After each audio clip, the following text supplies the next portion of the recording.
Welcome to the Pet Loss Companion. I'm Ken Dolan-Del Vecchio. I'm here with my friend and co-author Nancy Saxton-Lopez, and this is a program that we do live every Thursday from 6 p.m. Eastern till about 6:30 p.m. And it is a program that grew out of the book that we wrote, The Pet Loss Companion, Healing Advice from Family Therapists Who Lead Pet Loss Groups. And a lot of what we do here is we read letters from audience members who share the stories of their animals' lives, their passing, how they're doing in the aftermath of loss. And we encourage you to send us your letters. And if you'd like to reach us, you can reach me at kenddv at gmail.com. You can reach Nancy at nancysaxtonlopez at gmail.com.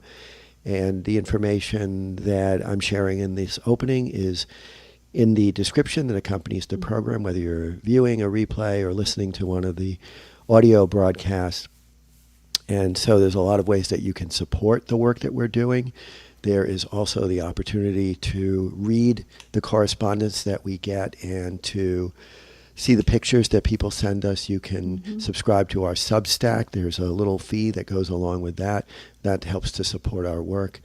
Also, if you write to us, let us know if we can share your story on our podcast. And one or both of us will get back to you in any case. But it's good for you to just let us know if it's okay to share, if it's okay to share the whole thing, if maybe there are some points you'd rather we didn't share. We only share first names in any case. And we also just want to let you know that this program is a friend of Dakin Humane Society in Massachusetts, Springfield, Mass. And Dakin Humane Society does a whole bunch of really nice things for people like us who have animal family members. In addition to being a shelter and adoption center, one of the nice things that they do is they support a pet loss Zoom meeting that I facilitate. It's on the second Tuesday of every month. It runs from 6 o'clock p.m. to 7:30 p.m. and there is an RSVP link in the description. And please feel free to join us. If you do join us, if you do RSVP, and then for whatever reason you decide that you cannot make it, please try to remember to just send me a note and let me know that, because we'll reopen the registration for other people who may be able to join the program.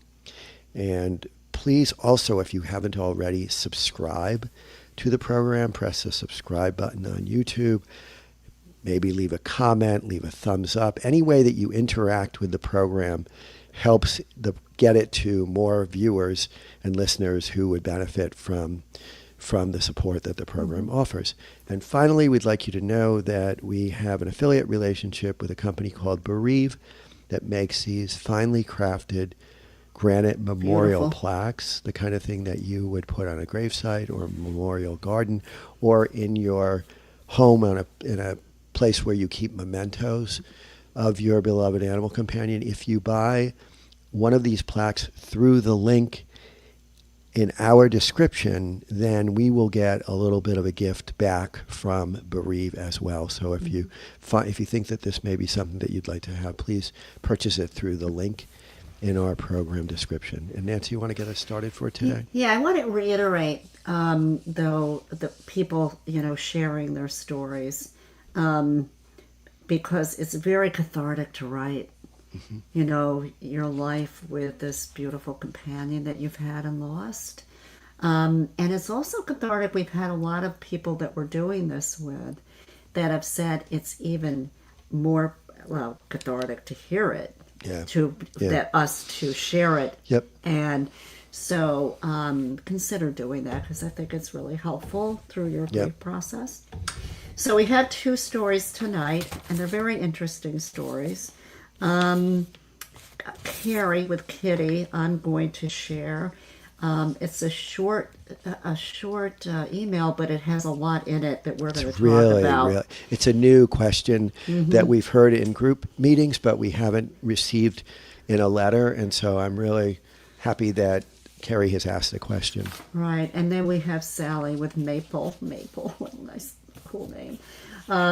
So I'm going to share Kerry's story with her kitty. I recently found the Pet Loss Companion podcast, and you were discussing with Ken about pet loss. I found your email link to the podcast. I enjoyed listening to you, and I'm writing to you for some advice, if I may. I am now into day 4 after losing my beloved cat after having her put to peace. Oh, that's interesting. I like that. Yeah, I'm troubled because although I loved Kitty with all my heart, I'm confused because I feel I am not grieving enough for her. I cried when it happened and off and on for a couple of days. I live on my own and closed myself off from everyone for that time. I feel I am giving her an in-service. I'm sad and I'm missing her, but I seem to have accepted it, which troubles me. She was almost 19. The only thing I can think of is why this grieving episode is different is because it was peaceful. I was there with her. So my brain is telling me all that, but on the outside I'm not feeling that. I grieve deeply.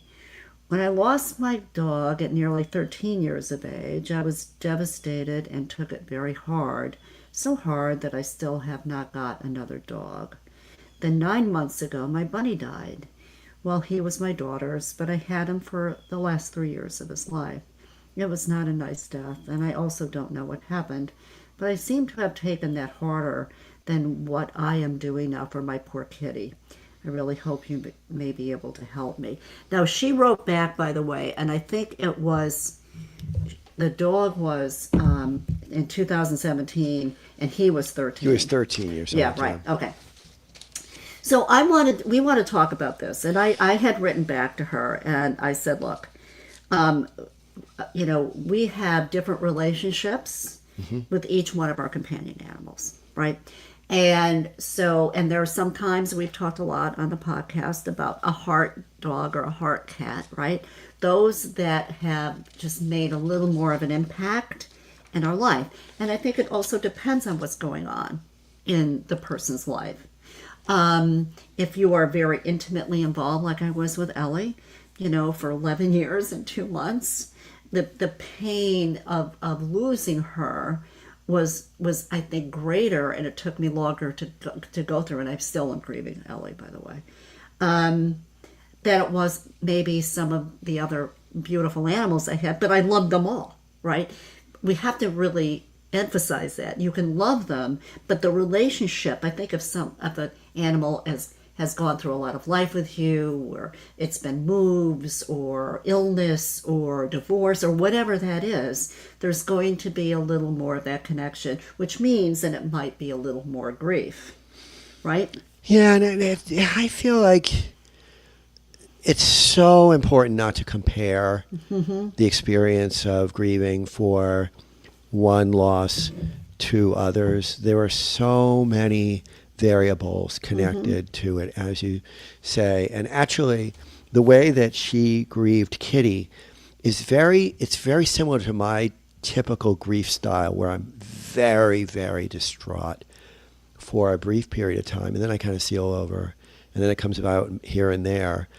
And so I think there's something about personal style too when it comes to personality. Grief. Your personality, how you relate to loss, and but I do think that their circumstances are important too. So when it is beautiful the way she said this, having put her to peace. Yeah, I've never heard that before. It's very beautiful. And so I'm probably going to use that, borrow that. Thank you, Kerry. Yes, but it is not uncommon for people to feel like either they are grieving in some way that's not okay, or somebody close to them is grieving in a way, or not grieving in a way that troubles them. Right. And so it's just so important to not layer judgment on however you or the people around you are grieving. It's all okay. And she says she loves Kitty. She loved Kitty with all her heart. I don't doubt that for a second. Yep. I think there was something about the way that she was essentially prepared for this spiritually that allowed it to not be so protracted. But even if that's the way it always happened for her, I don't think there'd be any problem. No. Personally, that's kind of the way it No. happens with me. No. And I mean, I love my animals like of course, they're like we love really them all. really like they're my little kids, you know. right. And But I think for her, Kitty lived for what she said a long time, and she was ready. Kitty was ready. She was ready. It was very peaceful. She was there, right? So she's grieving, but it sounded like when her dog died, it was a little bit different. Maybe because of her life at that moment. Maybe because of what the dog died of. I think it was some kind of cancer. I think. Yeah. yeah. But I mean, that could have been a very different experience for her. Yep. So, and there's no right or wrong in grief. No, that's the real point I think to emphasize is that there's no right or wrong way to do it. There is nothing to be gained by comparing one grief experience to another. It is extremely healthy to not judge the way you're experiencing it, but to just let it happen. And realize that this is so individualized, and it's individualized to not only the individual but the circumstances, as you mentioned. Yeah. And it's the process looks like whatever it does, and that's perfectly fine. Right. When we've had situations, this comes to mind. That a young woman came into the group at the end of we were doing it at St. Hubert's, and her dog had been killed by another dog while she was walking with her baby in a stroller with her little dog on a leash, and she had to move the next day. Yeah. So she had to put everything on hold because a moving company was coming, taking everything, and they were moving to a different state. So, I mean, that was circumstantial. I did set up someone for her to see when she got to that state. But the issue was, that grief could have been a very difficult process for her, right? Because she had to put hold on it for a little bit. Yeah. And there was a lot of stress. Yes. I mean, few things are more stressful than moving. Yeah. And with a death, a traumatic death in front of her. Yeah. So, and few things are more stressful than a baby. So. we some of us know that, right? Yes. But in a good way. Good way. But it's like we want to let Kerry know that how she's grieving for any of her bunny, her dog, her kitty.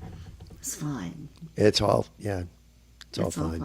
It's all fine. It's great. Thank you so much for sharing this, because the question has never been put to us on this program, and it's a question that's long overdue to pay focused attention to. So I there's really nothing appreciate wrong it. with you, Kerry. No, it's really different relationships. Good. It's good to hear the question.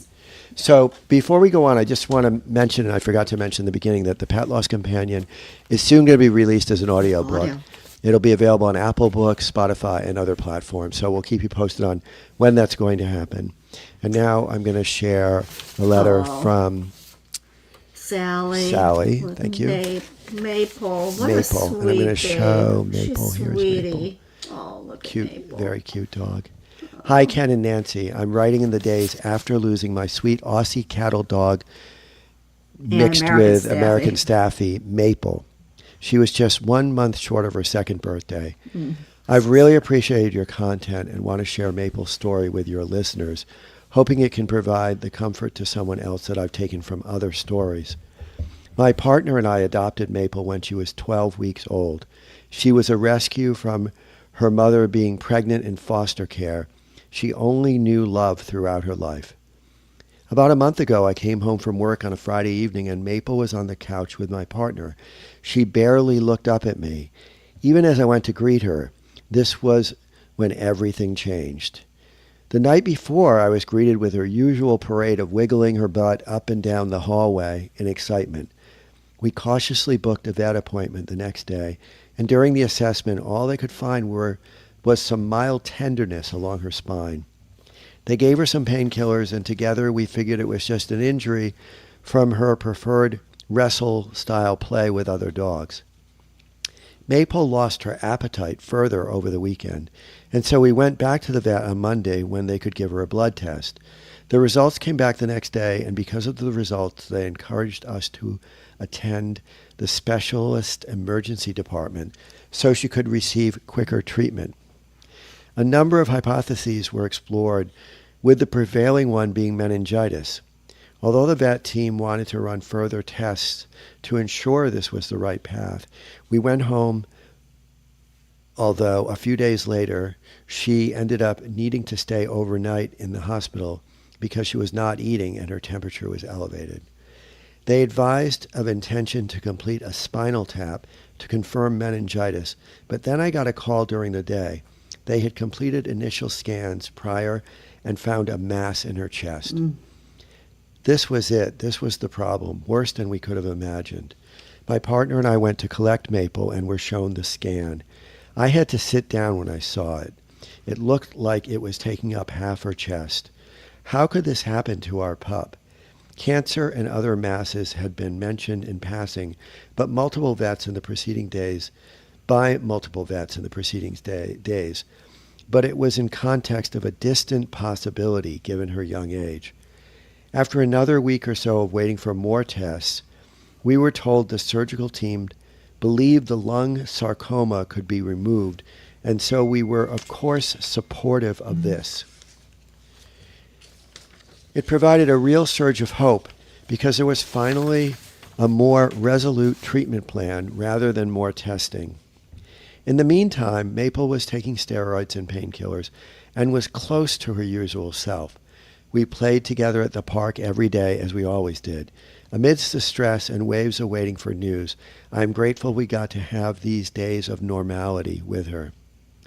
About a week later, it was time for surgery. It was expected she would have 2 ribs removed as part of the procedure and would stay 2 nights in the hospital for initial recovery. At around lunchtime, I got a call. It was mid-surgery, and the vet advised the cancer was adhered to other organs beyond what could be seen on the scans. She told me the kindest course of action and her clinical recommendation was to put Maple to sleep during surgery. The shock hit me like nothing else. I was meant to visit her in recovery tomorrow. How could this be happening? Whilst there was never really an alternative at this point, I am proud that I felt so sure in my consent for the vet to do what was best for Maple rather than what may have felt best for me. We had insurance, and fortunately money never impacted our decision-making. We could find peace in knowing that Maple was given every opportunity for life and that she was cosmically unlucky in being taken by cancer while she was still only 1 year old. We have felt robbed of years and milestones we were meant to share with her, but acknowledge that this is no one's fault. None of that was actually guaranteed. What we do know is that we loved Maple with our whole hearts, and she did the same in return. The devastation runs deep at the moment, but there has been clarity in just how much she has given me. Maple showed my partner and I just how lovely a life we are capable of making and how much joy there is in sharing daily experiences with another family member. She made us feel more capable and excited to be parents in the future and realize we have so much love to give to other dogs who will join our family someday when we're ready. Maple will forever be a part of the fabric of our lives, and as of today, the tag from her collar sits on a budding limb of a Japanese maple plant in our backyard as a tribute. How lucky I was to love and be loved by Maple. Rest easy, sweet girl. Many thanks, Sally. This is an amazing story. Sad. It's so incredibly sad. And how, almost like courage or bravery to say, look, this is not fair, but she's suffering. She's not going to get better, and we need to do the right thing for her. And how Sally ends it is like, but we got so much from her, even though it was all only this a gratitude. year. Right. Yeah. Right. And that we can love again, and she will, I love this, she will always be the fabric of our lives. Yep. And how, I mean, it's just amazing how she could put all this together. and be able to share the story.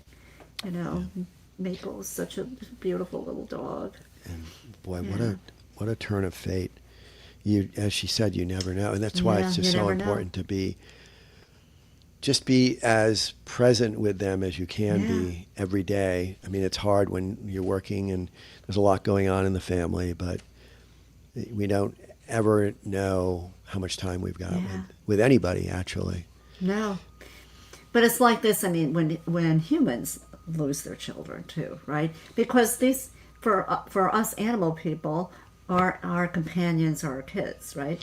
So there's a similar kind of like, it's unbelievable, Yeah, I can't imagine losing a child. it's overwhelming, it's devastating,